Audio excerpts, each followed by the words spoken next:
श्री गुरवे नमः. श्रीपादराजं शरणं प्रपद्ये. अध्याय 53. श्रीपाद श्री वल्लभ चरित्रामृत ग्रंथाचे पीठिकापुरम पोहोचण्याचे विधान. ग्रंथाचे वैशिष्ट्य.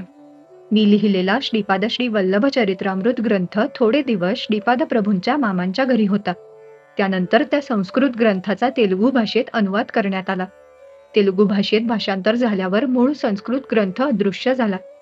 गंधर्वांनी तो श्रीपाद प्रभूंच्या जन्मस्थानी नेऊन जमिनीत खोलवर पुरून ठेवला. त्याचे सिद्धयोगद्वारा पठण होत आहे.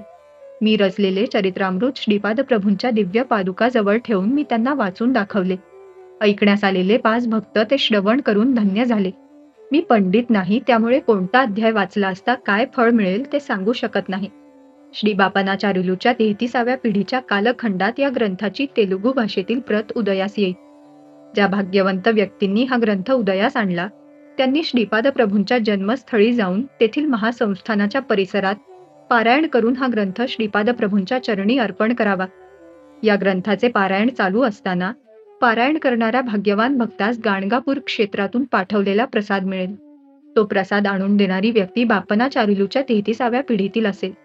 हे तेजोमय स्वरूपात दर्शन देणाऱ्या श्रीपाद प्रभूंचे दिव्य वचन आहे. श्रीपाद श्री वल्लभांचा जय जयकार असो.